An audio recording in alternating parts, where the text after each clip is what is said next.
మేడారం నుంచి అజయ్ మనతో లైవ్ లో జాయిన్ అవుతున్నారు. అక్కడ ఏం జరుగుతుందో తెలుసుకుందాం. అజయ్, అక్కడ కోలాహలం ఎలా ఉంది? సారలమ్మ గద్దెలపైకి ఎప్పటికల్లా చేరుకోవచ్చు?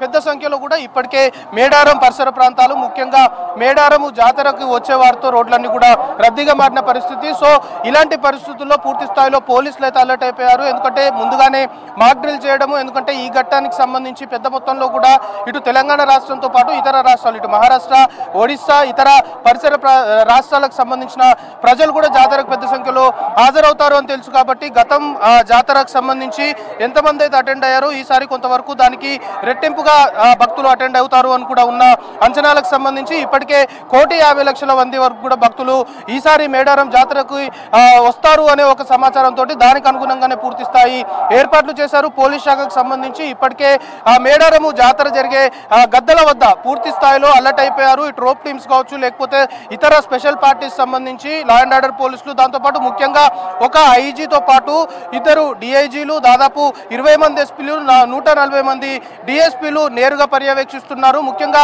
మేడారం పరిసర ప్రాంతాల్లో ఇప్పటికే సీసీ కెమెరాలన్నింటినీ కూడా అమర్చారు. దాదాపు 500కు పైగా కూడా సీసీ కెమెరాల ద్వారా minute to minute command and control centre కూడా మేడారం జాతర ప్రాంతంలోనే ఏర్పాటు చేశారు. కమాండ్ కంట్రోల్ నుండి ఎప్పటికప్పుడు ఎక్కడ ఏం జరుగుతుంది అనే దానిపైన పూర్తి స్థాయిలో కూడా పోలీసులు ఆరాధిస్తున్నారు. ఎందుకంటే దాదాపుగా ఇది ఒక మహాజాతర. ఈ మహానాథ్ జాతరలో ఎలాంటి అనుకోని ఘటనలు, అవాంఛనీయ ఘటనలు చోటు చేసుకోకుండా పోలీసులు పూర్తి స్థాయి చర్యలు తీసుకుంటున్న పరిస్థితి. లా అండ్ ఆర్డర్కి ఇబ్బందులు ఏర్పడితే ఖచ్చితంగా దాని ప్రభావం ఉంటుంది, దాని పరిణామాలు వేరే విధంగా ఉంటాయని పోలీసులు భావిస్తున్న నేపథ్యంలో పెద్ద సంఖ్యలో అటు ఆ కోట్లలో భక్తులు కూడా విష్ చేస్తున్నారు. కాబట్టి ఇప్పటికే మేడారం సంబంధించి పరిసర ప్రాంతాలు మొత్తం కూడా వచ్చిన భక్తులతో కిరిసిపోయాయి. ఎందుకంటే మేడారం జాతరకు వచ్చే వాళ్ళు ముఖ్యంగా ఇక్కడ తాత్కాలిక కుటీరాలు ఏదైతే ఉంటాయో ఆ తాత్కాలిక కుటీరాలు ఏర్పాటు చేసుకోవడము, ఇక్కడే 4 రోజుల పాటు జాతర జరిగే 4 రోజుల పాటు ఇక్కడే ఉంటారు, ఇక్కడే వాళ్ళ మొక్కులు తీర్చుకుంటారు. దాని తర్వాత అమ్మవారి దర్శనం అయిపోయిన తర్వాత తిరిగి వెళ్తారు. సో ఈ 4 రోజులు చాలా కీలకం. ఎక్కడ లా అండ్ ఆర్డర్కి ఇబ్బంది ఏర్పడకుండా మాత్రం పోలీసులు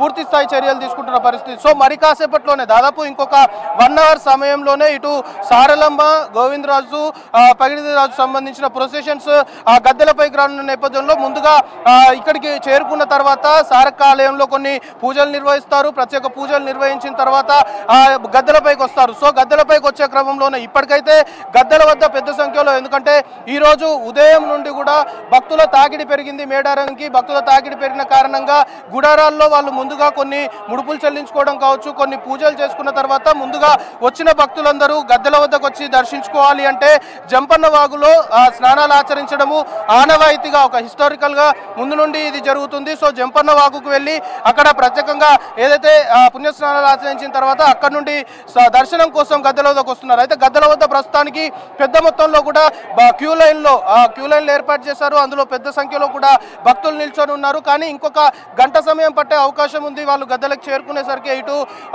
గోవిందరాజు, పగిడిరాజు, సారలమ్మకు సంబంధించిన ప్రొసెషన్స్ గద్దెలపైకి రావడానికి ఇంకొక గంట సమయం ఉంది. కాబట్టి ఆలోపు దర్శనాలు ఎవరైతే క్యూ లైన్లో ఉన్నారో దర్శనాలకి అనుమతించే విధంగా అన్ని చర్యలు తీసుకున్నారు. సో సరిగ్గా అవి గద్దెలపైకి వచ్చే టైంకి గద్దెల వద్ద కావచ్చు, లేకపోతే పరిసర ప్రాంతాలని మొత్తం కూడా పోలీసులు క్లియర్ చేస్తున్నారు. ఇప్పటికే మేడారం జాతరకు సంబంధించి మెయిన్ ఎంట్రన్స్ ఏదైతే ఉంటుందో మెయిన్ ఎంట్రన్స్ మొత్తం కూడా పోలీసులు తమ ఆధీనంలోకి తీసుకున్నారు. రోప్ పార్టీస్ మొత్తం కూడా ప్రజల్ని ఎక్కడికక్కడ కూడా డైవర్ట్ చేస్తున్న సిచ్యువేషన్ ప్రస్తుతం నెలకొంది. దాంతోపాటు మేడారం జాతరలో ఏదైతే వ్యాపారాలు దుకాణాలు ఏర్పాటు చేసుకొని వ్యాపారాలు నిర్వహించే వారు ఉంటారు. అయితే ఇక్కడ ఈ ప్రొసెషన్స్ వచ్చే రూట్ మ్యాప్ ఏదైతే ఉందో ఇప్పటికే రూట్ మ్యాప్ని కూడా పోలీసులు ముందుగానే ప్రకటించారు. ఆ రూట్ మ్యాప్ సంబంధించి పూర్తి స్థాయిలో పోలీసులు 3 రూట్లు కూడా తమ ఆధీనంలోకి తీసుకున్నారు. అయితే దగ్గరలో ఉన్న మేడారం జాతర, దాంతోపాటు ఈ 3 ప్రొసెషన్స్ వచ్చి కలిసే మెయిన్ సెంటర్ ఏదైతే ఉంటుందో ఇటు మెయిన్ ఎంట్రన్స్ సంబంధించి అక్కడ ఉన్న దుకాణదారులు ఎవరైతే దుకాణాలు ఏర్పాటు చేసుకున్నారో ఇప్పటికే వాటిని మూసివేయాలంటూ కూడా పోలీసులు ఒక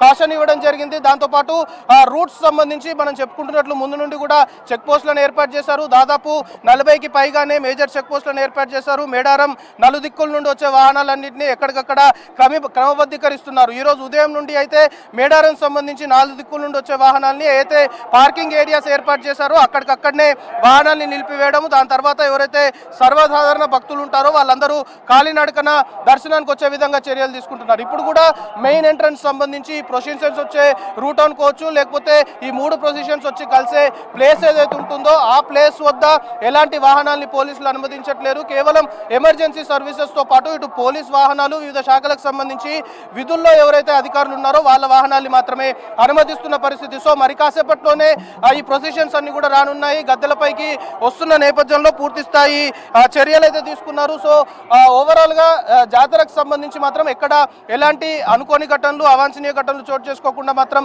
అన్ని ఏర్పాట్లు చేశారు. ముఖ్యంగా జంపన్న వాగు సంబంధించి జంపన్న వాగు వద్ద కూడా పోలీసులు పూర్తి స్థాయిలో అలర్ట్ అయ్యారు. ఎందుకంటే ఇక్కడికి వచ్చి దర్శనం చేసుకోవాలి అంటే గద్దెల వద్దకు వచ్చే ముందు అందరూ కూడా స్నానాలు ఆచరించడానికి జంపన్న వాగు వెళ్తుంటారు. సో జంపన్న వాగు వద్ద కూడా ఆ ప్రజల తాకిడి పెరిగింది, భక్తులు పెద్ద సంఖ్యలో వస్తున్న నేపథ్యంలో ఈ రోజు ఆ గద్దెలపైకి అమ్మవార్లు వస్తున్న క్రమంలో ఇంకా రేపు ఎల్లుండి ఈ తాకిడి భారీగా ఉంటుందని అధికారులు అంచనా వేయడంతో పాటు ముఖ్యంగా అక్కడ పూర్తి స్థాయిలో పోలీసులు అన్ని ఏదైతే నిఘా పటిష్టం చేశారు. ఎందుకంటే ముఖ్యంగా చిన్న చిన్న సభలు జరిగినప్పుడే కొంతవరకు ఈ ఆకతాయిల తాకిడి ఉంటుంది. అలాంటిది ఈ మహాజాతరకు సంబంధించి కొంతవరకు ఆడవాళ్లతో అసభ్యకరంగా ప్రవర్తించడం కావచ్చు, ఆకతాయిల బ్యాచ్కు సంబంధించి వాటిపైన కూడా పోలీసులు నిఘా పెట్టారు. ఇప్పటికే మనకు అందుతున్న ఇన్ఫర్మేషన్ బట్టి కొందరు ఆకతాయిల్ని, ఎందుకంటే సీసీ కెమెరాల ద్వారా ఎక్కడ ఏం జరుగుతుంది అనేది మినిట్ టు మినిట్ ఎప్పటికప్పుడు అబ్జర్వ్ చేస్తున్నారు కాబట్టి ఆకతాయిలకు సంబంధించి ఇప్పటికే ఆకతాయిల్ని కొందరిని పోలీసులు గుర్తించినట్లు, వాళ్ళని అదుపులోకి తీసుకున్నట్లు కూడా మనకి ఆఫ్ ద రికార్డ్ సమాచారం అందుతుంది. దాంతోపాటు ముఖ్యంగా